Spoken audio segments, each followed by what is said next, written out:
Hello everyone, Pooja this side and welcome you all at this YouTube channel. और आज हम करेंगे एक्सरसाइज 5.2 के एग्जांपल्स। और एक्सरसाइज 5.1 हम ऑलरेडी कंप्लीट कर चुके हैं। अगर किसी ने वीडियो नहीं देखा है तो लिंक आपको आई पर मिल जाएगा।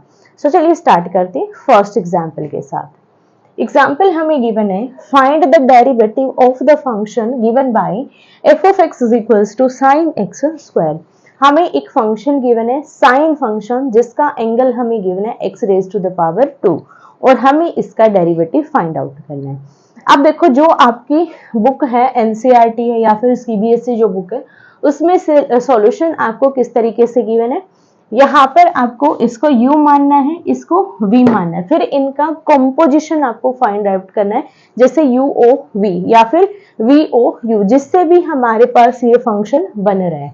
उसके बाद आपको अलग अलग इनको डेरिवेटिव करना है, u को भी और v को भी, फिर आपको चेन रूल की हेल्प से सॉल्व करना है। और ये मेथड थोड़ा ज्यादा कॉम्प्लिकेटेड है, क्योंकि अभी आप बिगिनर हो, इतने इजिली आप इसको सॉल्व नहीं कर पाओगे। सो बेस्ट ये है कि आप डायरेक्ट जो मेथड हमने सीखा है डेरिवेटिव का, उसको यूज करो। तो मैं यहाँ पर सिर्फ सिंपल मेथड आपको करवाऊंगी। जो आपका ये मेथड है कॉम्पोजिशन का, ये आपकी बुक में गिवन है, आप उसको देखकर भी सॉल्व कर सकते हो। अब यहाँ पर देखो, फंक्शन हमारे पास है f of x is equals to sine x square, ये हमें फंक्शन गिवन है। और जब भी आप डेरिवेटिव करो, हमेशा एक चीज का ध्यान रखना, कोई भी डेरिवेटिव आपको गिवन है, जितना हो सके सिंपल मेथड के साथ सॉल्व करो, क्योंकि डेरिवेटिव यहाँ पर एक ऐसा, यहाँ पर आप बोल सकते हो फंक्शन है जो कि बहुत कॉम्प्लिकेटेड हो जाता है अगर आप कॉम्प्लिकेटेड मेथड यूज करते हो। एक भी टर्म अगर आपकी इधर से उधर हुई ना, क्वेश्चन सॉल्व करना बहुत मुश्किल हो जाता है। इसलिए बेस्ट वे ये है कि आप जितना हो सके इजी मेथड को अटेम्प्ट करो। सो यहाँ पर सबसे पहले हमें करना है इसको differentiate with respect to x. So derivative on both sides with respect to x. और एक और पॉइंट यहाँ पर मैं बताती हूँ, जब भी आप डिफरेंशिएट करो, अगर आप अपनी नोटबुक में कर रहे हो देन आप थोड़ा बहुत यहाँ पर इसको कंप्रेस करके सॉल्व कर सकते हो। बट अगर आप बोर्ड में क्वेश्चन सॉल्व कर रहे हो तो हमेशा ट्राई करो डेरिवेटिव के जितने भी पार्ट बनते हैं स्टेप वाइज सॉल्व करो, और हर एक में D by D X, D by D Y, हर एक में आपको यूज करना हर टर्म के साथ। तो उसमें ये होता है कि अगर आप ये कंप्लीट यूज करते हो तो एक भी मार्क आपका नहीं कटता है।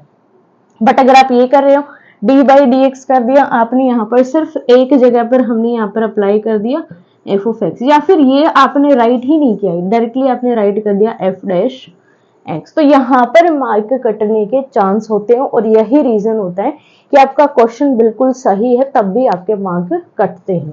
तो बेस्ट क्या है, जहां पर भी आप डेरिवेटिव करो सबसे पहले इसको अप्लाई करो जो इसकी नोटेशन है, f of x is equals to d by D x sine x square.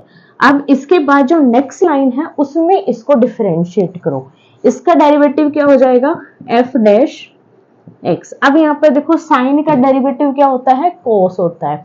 जैसे हमारे पास क्या होता है, D by D x of sine x किसके इक्वल होता है भाई, कोस एक्स के। बट यहाँ पर एक्स की जगह पर हमें क्या गिवन है, एक्स स्क्वायर, तो इसमें कोई चेंज नहीं आएगा, ये यहाँ तक जो है हमारा एज इट इज रहेगा। उसके बाद जब हम एंगल को डिफरेंशिएट करेंगे वहां पर वैल्यू आपकी एडजस्ट हो जाएगी। सो यहाँ पर हमारे पास हो जाएगा ये कोस एक्स का स्क्वायर इनटू, अब एक्स स्क्वायर का भी हमें डिफरेंशिएशन करना पड़ेगा क्योंकि ये हमारे पास क्या है, एक एंगल है, और एंगल को भी हम डिफरेंशिएट करते हैं जब भी हम डेरिवेटिव सॉल्व करते हैं।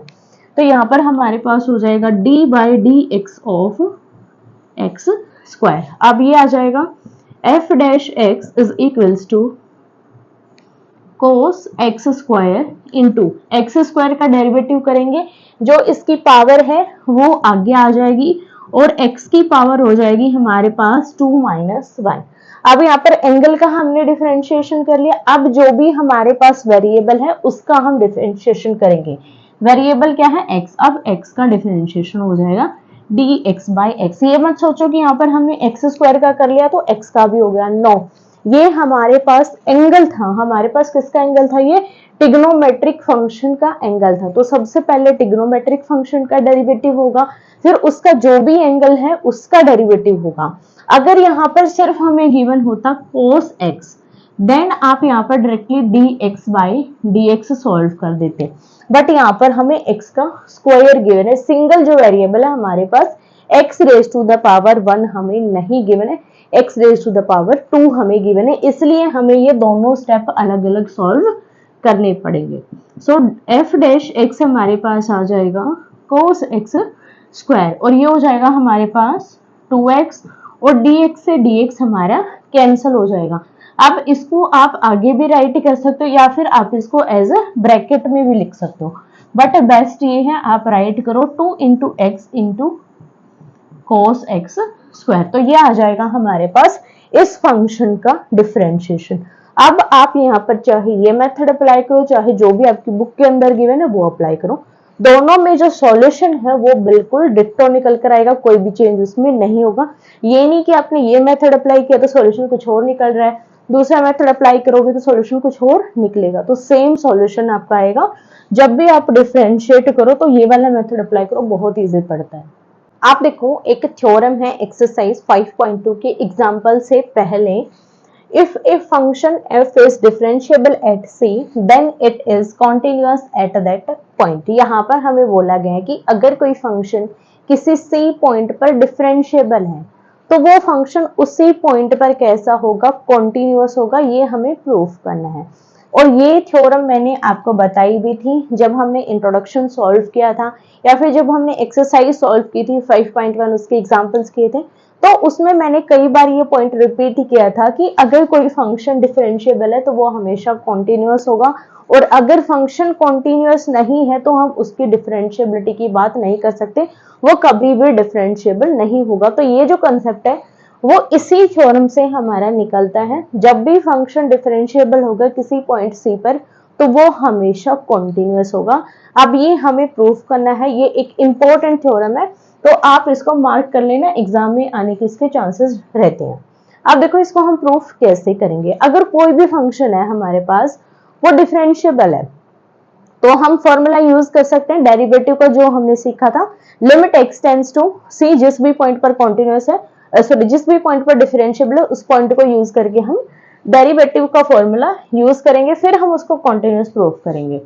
मान लेते हैं कि हमारे पास जो फंक्शन है वो डिफरेंशिएबल, मान क्या लेते हैं, गिवन ही है हमें differentiable, f is differentiable eight c। ठीक है, f हमारे पास कैसा फंक्शन है, वो डिफरेंशिएबल है c पर, तो इसका डेरिवेटिव एग्जिस्ट करेगा, इट्स पॉसिबल। सो यहाँ पर डेरिवेटिव हम निकालेंगे limit x tends to c f of x minus f of c, division में आएगा x माइनस c, और ये हमारे पास क्या होता है, डेरिवेटिव होता है f का एट पॉइंट c। अगर हमें चेक करना है किसी भी फंक्शन का डेरिवेटिव एग्जिस्ट कर रहा है या नहीं कर रहा, तो हम क्या अप्लाई करते हैं, लेफ्ट हैंड लिमिट और राइट हैंड लिमिट। बट अगर हमें पता है कि इसका डेरिवेटिव एग्जिस्ट करेगा तो हम कौन सा मेथड अप्लाई करते हैं, ये वाला मेथड हम यूज करते हैं। अब इसी की हेल्प से हम कॉन्टिन्यूअस प्रूफ करेंगे। अब यहाँ पर हम इस फंक्शन में से एक टर्म उठाएंगे और उसको एज ए आइडेंटिटी हम यूज करेंगे। ठीक है, आइडेंटिटी हमें कैसे यूज करना है ये देखो। सो यहाँ पर देखो, मान लेते हैं, अब यहाँ पर देखो जो x माइनस सी है, x माइनस सी कभी भी हमारे पास जीरो नहीं होगा, x minus C not equal to zero, या फिर आप बोल सकते हो x कभी भी c के बराबर नहीं होगा, क्योंकि अगर ये डेनोमिनेटर हमारा जीरो हो जाएगा तो ये जो वैल्यू है ये हमारी नॉट डिफाइंड हो जाएगी, और फंक्शन अगर नॉट डिफाइंड हो रहा है डेरिवेटिव पर, यहाँ पर जो इसका डेरिवेटिव वो नॉट डिफाइंड है तो वो एग्जिस्ट ही नहीं कर रहा है, एक तरीके से हम मान लेते हैं कि वो एग्जिस्ट ही नहीं करेगा, तो यहाँ पर ये कभी भी c के इक्वल नहीं होगा। मान लो अब हमने एक टर्म उठाई f of x minus f of c, तो इस टर्म को हम इसमें कन्वर्ट कर सकते हैं, किस तरीके से देखो, f of x minus f of c divide by x minus c and multiply by x minus c। हमने क्या कर दिया, इस टर्म को इससे डिवाइड कर दिया और मल्टीप्लाई, दोनों वैल्यूज हमारी कैसी हैं, इक्वल। अब हमने ये क्यों यूज किया, क्योंकि यहाँ पर हमें ये वाली टर्म चाहिए थी, और इसकी हेल्प से हम क्या प्रूफ करेंगे, कॉन्टिन्यूटी प्रूफ करेंगे। कैसे कॉन्टिन्यूअस प्रूफ करेंगे, देखो लिमिट अप्लाई कर देंगे दोनों side x tends to c, क्योंकि हमें c पॉइंट पर ही कॉन्टिन्यूअस प्रूफ करना है, x टेंस टू c। तो हर एक टर्म की अलग अलग आपको लिमिट अप्लाई करनी है। f of x minus limit x tends to c f of c is equals to limit x tends to c f of x minus f of c divide by x minus c into limit x tends to c x minus c। अब x की जगह पर c use करेंगे, यहाँ पर ये हमारा same मान लेते हैं, ये हमारा एज इट इज रहेगा f ऑफ x, और ये हमारा किस में कन्वर्ट हो जाएगा भी, f ऑफ c में, क्योंकि यहाँ पर देखो फंक्शन हमारा c में है और x की जगह पर भी हम क्या यूज करें, c, तो सेम फंक्शन हमें रिसीव होगा। जैसे मान लो हमारे पास f ऑफ x हमें गिवन है भाई एक्स स्क्वायर, तो अगर मैं यहाँ पर x को x की जगह पर यूज करूंगी इसमें कोई चेंज आएगा, नहीं आएगा। अगर यहाँ पर हमें गिवन है ऑलरेडी c, मान लो f ऑफ c हमारे पास ये गिवन है c स्क्वायर, अब यहाँ पर x को मैं फिर से c की ओर टेंड करूंगा, इस c की जगह पर फिर से मैं c यूज करूंगी, तो कोई भी चेंज इसमें नहीं होगा, सेम वैल्यू आपको रिसीव होगी। सिमिलर f ऑफ c में अगर आप c पर लिमिट अप्लाई करोगे तो सेम फंक्शन आपको रिसीव होगा। और ये जो वैल्यू है हमारे पास किसकी वैल्यू है, ये हमारे पास f डैश c की वैल्यू है, जो कि हमने अभी निकाली थी। तो ये हमारे पास हो जाएगा f डैश c। अब यहाँ पर c अप्लाई करेंगे, c माइनस c हो जाएगा जो कि 0 बन जाएगा। अब दिस इंटू 0 0 हो जाएगा। अब यहाँ पर देखो ये वैल्यू हमारे पास किसके इक्वल आ जाएगी, 0 के इक्वल।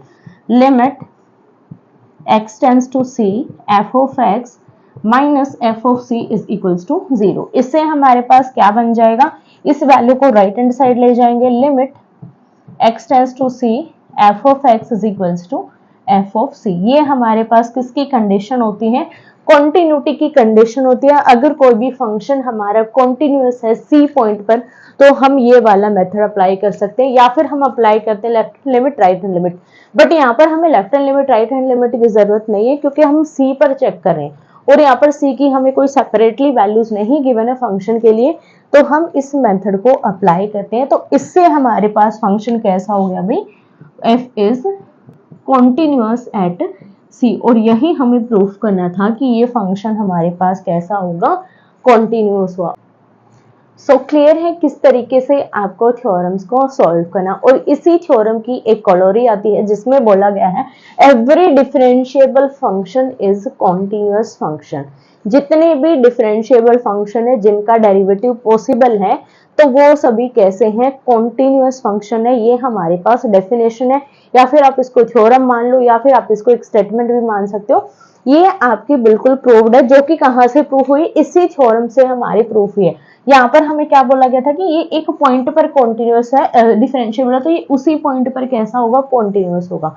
बट वहां पर हमें क्या गिवन है कि एवरी डिफरेंशिएबल फंक्शन, जितने भी फंक्शन डिफरेंशिएबल है वो सभी कैसे होंगे, कॉन्टिन्यूअस होंगे। बेसिकली बात दोनों में सेम ही है, डिफरेंशिएबल है तो कॉन्टिन्यूअस हमेशा होगा, अगर कॉन्टिन्यूअस है तो डिफरेंशिएबल जरूरी नहीं है। ये कॉन्ट्राडिक्ट होता है यहाँ पर, देखो जैसे डिफरेंशिएबल है तो कॉन्टिन्यूअस होगा, बट अगर कॉन्टिन्यूअस है तो जरूरी नहीं वो डिफरेंशिएबल भी हो। तो ये थे एक्सरसाइज 5.2 के एग्जांपल्स एंड थ्योरम्स। अगर इनसे रिलेटेड आपको कोई भी डाउट है तो आप मुझे कमेंट करके पूछ सकते हैं। नेक्स्ट वीडियो में हम सॉल्व करेंगे एक्सरसाइज 5.2 के क्वेश्चन। सो मिलते हैं नेक्स्ट वीडियो में।